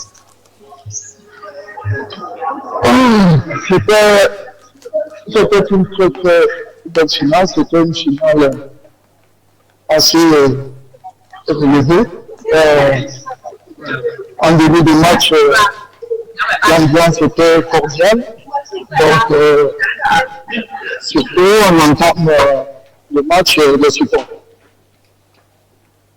Que ce soit marocain, que ce soit sénégalais, donc tout se passait très bien jusqu'à assez bruit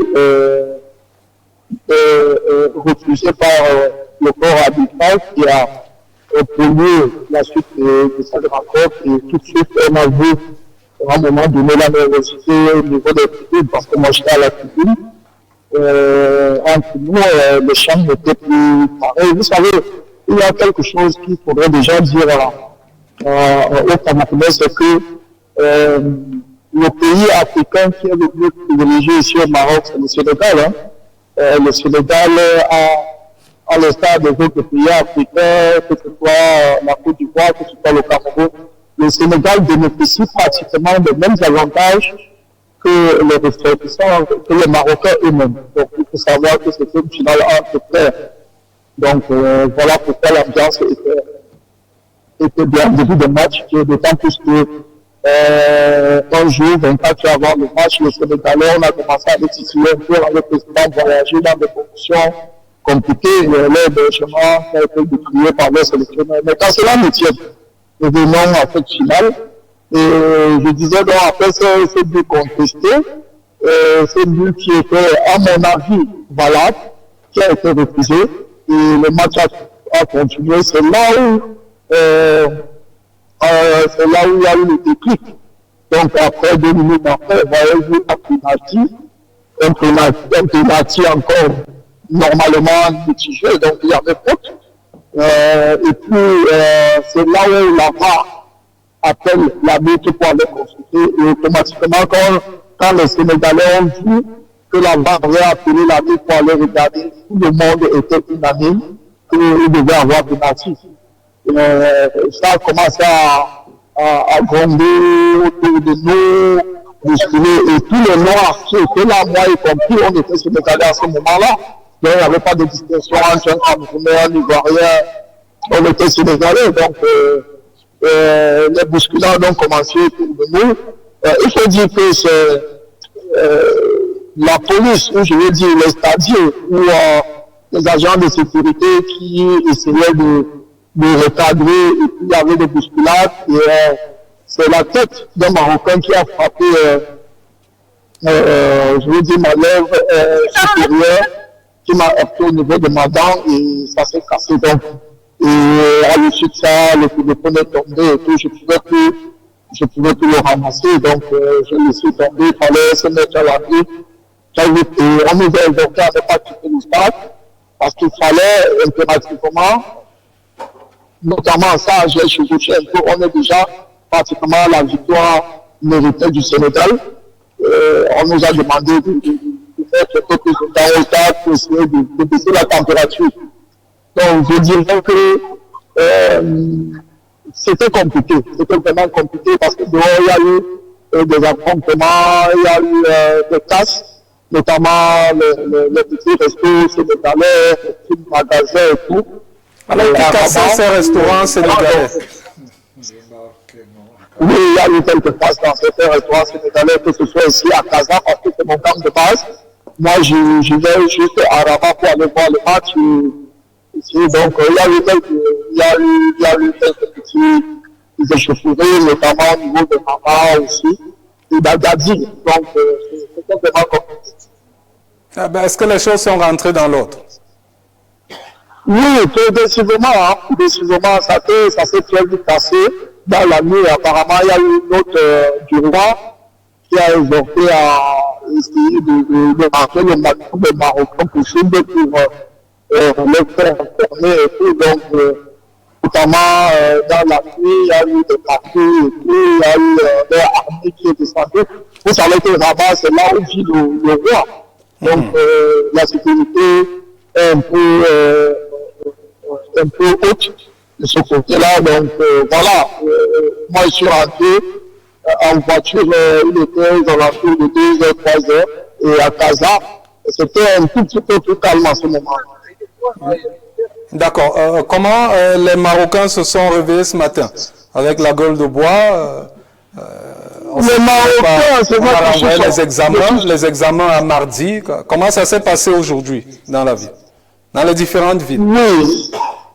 C'est vrai que moi, je suis allé à la clinique aux alentours de 11h, on m'a bien reçu. Et le corps médical fait beaucoup s'excuser et ils ont compris qu'ils avaient fait des choses pas bien. Mais au niveau de l'attitude de nos permanences, des fonds, assez tristé, les taximens qui ne prennent pas juste le noir au bord de route et tout. Bon, ça se comprend, hein, c'est pas facile. Et beaucoup boudé. Pardon? Donc ils vous boudent. Oui, c'est tout à fait normal. Oui, c'est compréhensible, mais ça se calme au fur et à mesure. Donc voilà, ça se calme au fur et à mesure. C'est pas facile à digérer parce que, pour vous dire la vérité, ils ont vraiment consenti d'énormes moyens à remporter cette canne. Ils ont tout mis en œuvre pour la remporter. Voilà quoi. Donc, la fête aurait été bien si le Maroc remportait cette canne, mais bon, cela ne s'est pas fait. Je pense qu'il en demeure moins que c'est une belle équipe et je pense que les prochaines compétitions, ils auront leur mot à dire. D'accord. Merci Patrick Andela. Vous revenez au Cameroun quand? Allô? Oui, vous revenez au Cameroun quand? Allô? Ah, il ne veut plus revenir. Ah, alors je pense que la connexion c'est... Non, il ne veut pas revenir. Merci, hein, c'était Patrick Andela depuis... oui, il revient jeudi. Depuis le Maroc. Alors, d'après, on a eu le communiqué de la Confédération africaine de football et de la FIFA qui est également très courroucée, qui annonce de lourdes sanctions à l'endroit du Maroc. Je commence par vous. Luna Bertrand, il faut s'attendre à quel type de sanctions? Ils ont déjà eu la plus grande, ils n'ont pas eu trop déjà, je ne sais pas pourquoi on va sanctionner le Maroc. Pas le Maroc, le Sénégal. Okay. Parce qu'il y a aussi ça, on ne fait que fustiger le Maroc. Le propriétaire, je veux dire, la CAN appartient à la CAF. C'est la CAF qui organise. Le Maroc habitait juste la CAN. Donc, je vous ai dit tout à l'heure, bon, il est vrai que l'arbitre disait que ça ne dépendait plus des décisions de l'arbitre. Lorsque les décisions de l'arbitre ne sont pas contestables, elle a sifflé le penalty, vous décidez de quitter le terrain, vous perdez le match. Et j'ai la faiblesse de penser que si le Maroc était protégé par la CAF et la FIFA, en ce moment-là, on aurait profité pour leur donner le trophée. On ne serait pas en train de parler ici aujourd'hui. Parce que l'article 82 du chapitre 35 du règlement de la CAF leur donne carrément ce trophée. Après combien de temps? Je suis aussi en train de dire que le coach du Sénégal a couru un risque. Je ne suis pas membre de la commission du jury disciplinaire, mais il est fort possible qu'il n'aille pas à la Coupe du Monde. Ah bon? Oui.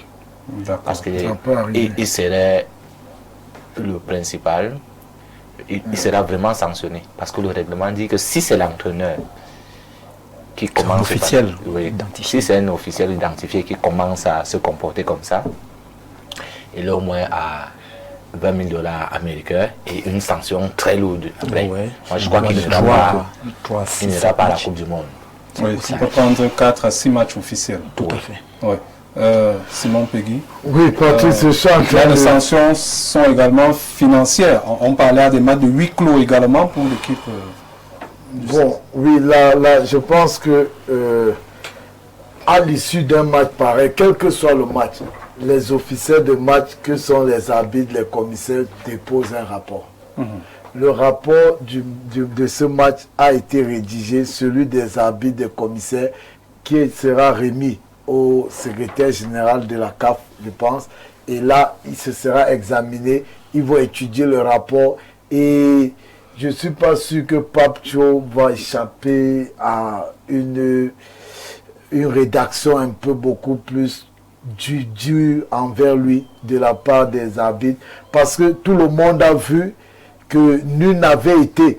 Et c'est aussi ça qu'on appelle parfois l'expérience. Quand tu as un gars comme Sadio, j'ai vu Pape Thio aller lui dire c'est moi l'entraîneur, en grosso modo, quand on lit un peu le langage corporel, c'est moi l'entraîneur, parce que Sadio a atteint un niveau de football où il connaît les lois de jeu, il comprend ce que ça c'est vrai qu'à la décision de Pape Thio de ramener tout le monde dans les vestiaires, le seul qui a refusé, c'était Sadio Mané. Non, parce qu'il est un peu grand et Pape Thio a acquiescé en quelque sorte le langage corporel. C'est moi l'entraîneur, j'ai pris sur moi. Bon, maintenant, lui, quand il s'en va, il a cité 3 personnes. Il a cité Claude Leroy, il a cité Mamadou Niang, il a cité également El Hadjouf. Il s'est rapproché d'eux. On fait comment dans ce genre de situation? Ils disent non. vous allez écoper. Il faut retourner sur le terrain. Bon, et c'est aussi, j'apprécie Pape Thio dans sa sortie, il dit j'ai commis des erreurs, je m'excuse. Donc tous ces éléments mis ensemble montrent déjà à suffisance qu'il y aura des sanctions, mais ces sanctions, on dit une faute à moitié, une faute reconnue et à moitié pardonnée. Donc il y en aura. La FIFA ne sort pas pour rien, c'est des signes annonciateurs, mais ça nous a permis de comprendre également que s'il plaide bien, il y a le principe de cause à effet. Vous avez vu, c'est vous qui avez créé cette situation et voilà, ça a entraîné. On peut plaider tout. Au niveau du football, c'est comme un tribunal conventionnel. On t'accuse, tu as le droit de recours. Et moi, je dis, il faut que les sanctions tombent, mais il ne faudra pas que ça tombe de manière à élucider que c'est l'organisateur qui, depuis le début de cette CAN, Mali, Maba, Cap, non, on ne va plus, il a créé, j'ai envie de dire à la fin que c'est l'organisateur lui-même qui a créé. Et comme le père a tout raison, l'enfant sera sanctionné. D'accord. Alors, Casimir, il faut s'attendre à quel type de sanction? De la honte. On va s'attendre à une sanction de la honte. La CAF ne va pas vouloir assumer ses responsabilités pour avoir créé le désordre avec son complice la FIFA. Ça sera une sanction de la honte, voyez-vous, pour dégager la responsabilité qu'eux-mêmes ont suscité. Ils vont vouloir mettre ça sur soit vous avez déjà, comme vous donnez les orientations, là j'ai entendu Peggy et les autres, ils vont sanctionner l'entraîneur, ils vont sanctionner, mais ça restera que il y a quelqu'un qui les a affichés. Parce que la honte... Moi, hier, je m'excuse de le dire parce que je ne devais pas le dire. J'ai soutenu l'entraîneur dans son attitude, dans son action. Parce que quand vous êtes frustré, il n'y a aucune université du cœur. Il n'y a pas une université où on apprend à maîtriser le cœur. Ni une école. Donc, j'ai dit, l'acte de l'entraîneur est reprochable, mais il devra bénéficier des circonstances atténuantes. Alors, Étienne Bala, pour vous? Ah oui, peut-être, comme ça ne va pas arriver là, peut-être, moi, il y a un risque de suspension. Il y a de l'équipe du Sénégal, mais ce qui ne va pas arriver parce qu'elle est qualifiée pour la Coupe du Monde qui arrive très bientôt. Mais je pense qu'il y aura certainement des amendes donc à la Fédération sénégalaise de football. Après cela, il y a naturellement, avec toute évidence, une suspension du staff, principalement le coach Pape Thio, puisque les signes que le coach apprécie sur le plateau aujourd'hui, moi je crois que c'est des choses à sanctionner puisque le football a un règlement bien établi.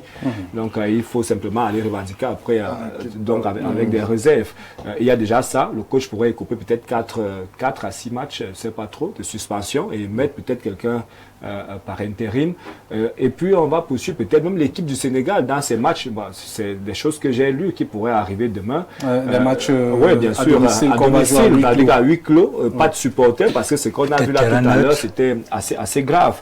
Et puis certainement, peut-être, pourquoi pas le Sénégal, peut-être, je l'ai dit tout à l'heure, grosso modo, une amende qui pourrait... D'accord, qui varie entre 50 000 € et 100 000 €. Exactement. Alors, en une minute, Yves Yébé, également pour vous, en tant qu'arbitre... Justement, moi, je ne parlerai pas des sanctions, c'est que je ne souhaite d'ailleurs pas. Je vais juste dire qu'à un moment donné, c'est l'arbitre qui devient le bouc émissaire, celui-là qui est exposé, tout retombe sur lui. Et je vais dire beaucoup de courage à tous les arbitres qui ont connu ces petits pépins pendant la CAN.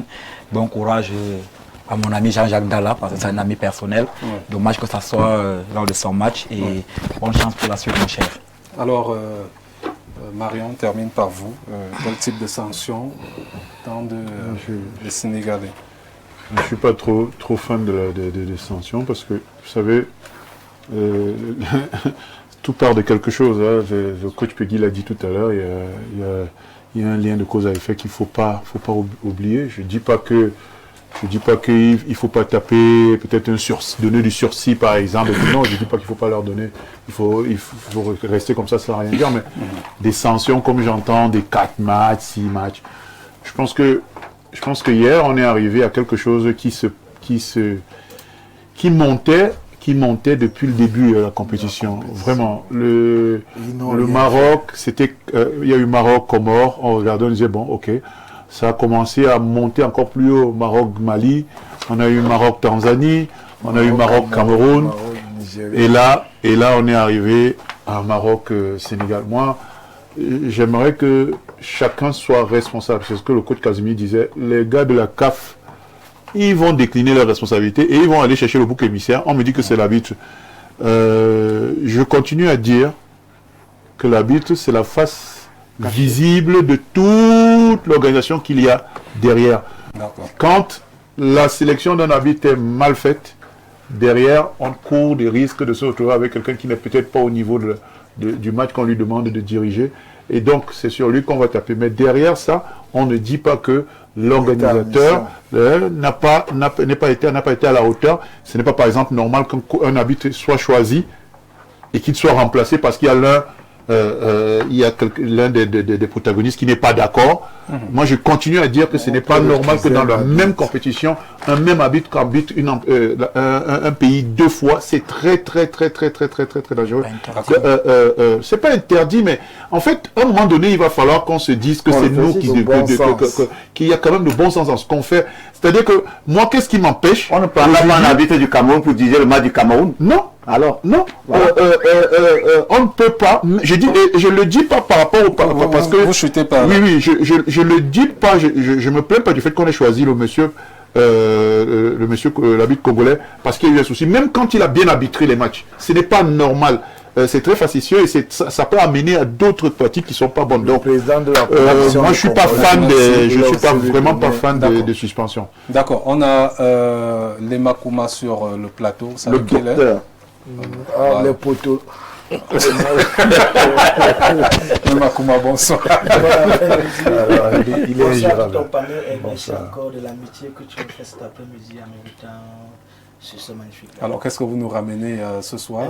Sur le plateau, j'ai le King Fimic 24, la solution. À côté, j'ai quelques petits sachets de King Tapé que je vais d'ailleurs distribuer à tes panélistes. C'est d'abord quoi le King Tapé? C'est pour redynamiser les organes de base. C'est-à-dire ces personnes qui ont des problèmes de faiblesse sexuelle et qui ont des problèmes de troubles érectiles. La faiblesse sexuelle en elle-même n'est pas une maladie, mais le symptôme d'une maladie qui peut être lié, qui peut être dû à un stress permanent, ou bien à une mauvaise alimentation. Et les causes principales de la faiblesse sexuelle, nous avons l'alimentation, le stress permanent, nous avons aussi les infections sexuellement transmissibles. Alors, pour quelqu'un qui a peut-être le chlamydia, entre le chlamydia élevé, forcément il aura un trouble érectile. Quelqu'un qui a les hémorroïdes mal soignées ou bien pas soignées du tout, la personne aura les problèmes de trouble érectile. Tout comme des personnes qui sont victimes de diabète, que ce soit de type 1 ou de type 2, ça vous entraîne les problèmes de troubles érectiles. Mais comme on a dit, les causes principales de la faiblesse sexuelle, nous avons le stress permanent, c'est-à-dire que tu peux être placé là comme tu avais ton panel, et puis il y a des gars qui te stressent. Tu vas à la maison, tu ne sais pas performer. C'est vrai que sur le plateau, c'est pas souvent facile avec Peggy. Une fois que tu es stressé, tu vas à la maison, c'est pas que tu es malade, tu es stressé en fait, et ça t'occasionne donc les problèmes de troubles érectiles. La petite ne comprend pas que c'est le stress. Mais elle ne va pas comprendre que c'est le stress. Et si ça se reproduit de manière continue, tu vas constater donc que même le matin, ton érection matinale, elle va partir peu à peu. Et il n'est pas bon qu'un monsieur, même s'il a déjà 90 ans, que le matin qu'il n'ait pas une érection matinale. Parce que ce n'est que ça qui fait en sorte que le monsieur puisse savoir qu'il est en bonne santé. Que ce soit de manière générale ou bien qu'il soit diabétique ou pas. Si déjà tu te lèves un matin, 2 matins, 3 matins et puis tu n'as pas une érection matinale, cher monsieur, inquiète-toi sur ta santé de manière générale. Donc tu peux aller faire même un examen sur l'hépatite, sur le diabète, sur ton statut sérologique. Ou bien même, tu peux faire l'examen sur le palu, parce que beaucoup de personnes sont porteuses de palu. Mais est-ce qu'il faut toujours avoir le bras comme ceci? Hein? Parce que si ça commence à tendre, ça veut dire qu'il n'y a plus de chiffres. Vous avez fait pour gagner vos titres. L'homme est signe annonciateur de sa bonne santé, en fait, de sa bonne santé physique. C'est-à-dire qu'un homme qui n'est pas en santé et qui n'a pas une bonne santé, parce que même toi, si tu as le palu, le simple palu, sur 1 ou 2 semaines, forcément, tu vas constater que le matin, l'érection n'est pas assez dure, même si tu as une érection, mais elle ne sera pas assez tendue, tu vois un peu. Et même au niveau du rapport, c'est ce que tu vas livrer, ça va être moyen, donc ça ne sera pas assez comme d'habitude. C'est pourquoi nous avons donc mis sur pied le produit King Tapé qui vient donc renforcer la libido. Il faut être attentif. King Tapé. Se consomme il se consomme de manière la plus simple, c'est-à-dire qu'on peut le prendre avec de l'eau plate, ou bien avec une tasse de thé, ou bien une tasse de café au choix, ou bien avec un verre de jus, de boisson gazeuse, ou bien même de bière, ou bien de whisky. Tout simplement. N'allez pas prendre l'eau de pluie. Tout ce qui est liquide, et il peut être consommé. Bien, à des fois, on va ouvrir le sachet et on va lécher. Puis on va simplement rester la bouche à n'importe quel moment. C'est pas un aphrodisiaque, c'est pas un excitant. Non, ce n'est pas quand le match va commencer. Non. D'accord.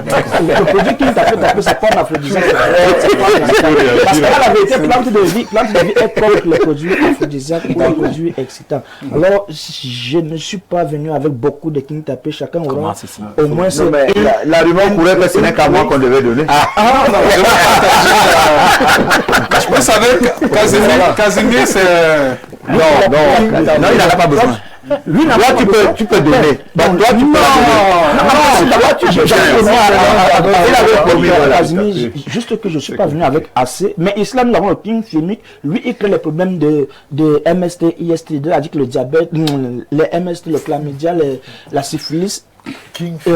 Même l'herpès génital et même l'herpès buccal, le King chimique vient résoudre ça. Les couples qui n'arrivent pas à concevoir ou à procréer, les femmes qui ont les problèmes de colon pour boucher bien les miens, c'est le King chimique 24, la solution qui résout ces problèmes. À côté aussi, j'ai le Rhumatox, ce produit-là qui concerne des personnes âgées, des personnes victimes de nerfs sciatiques. Parce qu'il y a même des jeunes qui sont assez âgés. C'est pourquoi j'ai commencé en disant que ce produit concerne des personnes âgées, des personnes victimes de rhumatisme, d'arthrose, des nerfs sciatiques et même de gouttes.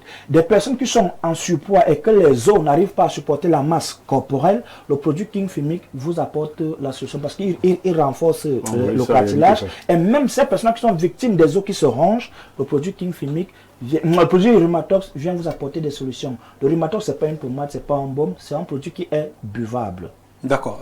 Combien coûte ce produit-là? Bon, ce que je vais faire, c'est que, comme vous devez... S'il vous plaît, c'est on prend une cuillère. C'est moi qui pose la question. Si monsieur stresse tout le monde sur non, il peut me stresser. Je suis un anti-stresseur. On le connaît déjà. On prend une cuillère à café de ce produit qu'on va mettre dans une bouteille d'eau et demi. On va boire un verre matin, un verre soir. Tout simplement, une fois que la bouteille est finie, on renouvelle le processus. Quelle qu'en soit la durée ou la nature de votre mal, que ce soit le nerf sciatique, que ce soit le rhumatisme, même les personnes qui marchent déjà avec la canne, même le grand-père qui marche ou la grand-mère qui marche avec la canne, elle prend ce produit, il prend ce produit et la solution est au rendez-vous. Même les messieurs là, comme j'ai dit, qui ont donc des athlètes qui ont pratiqué le sport de haut niveau et qui parfois ont les problèmes de douleurs articulaires ou de même musculaires, on leur demande de prendre le produit Rhumatox pour dire adieu à leur douleur quotidienne. Vous savez, coach Casimir, lui, il est en activité perpétuelle. Quand vous devez lui donner deux et qu'on n'a pas apporté le deuxième, moi je prête. Et vous allez... Non, vu que je m'invite constamment, donc forcément tout le monde va se voir. Voilà. Donc, coach, à Mondo Vision. Coach, à Mondo Vision, voilà, vous n'allez jamais dire que je n'ai rien fait pour vous. Voilà, j'ai doublé la dose.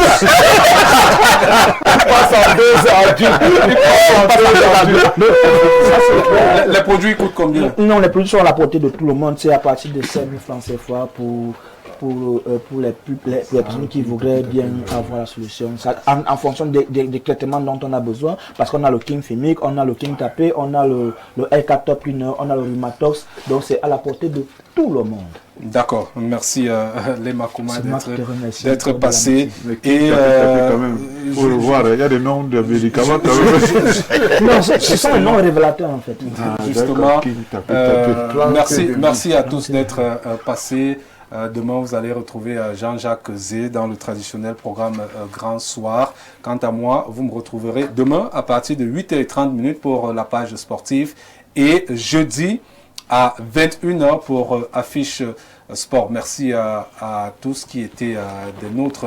Tout de suite, le journal en langue de Shakespeare.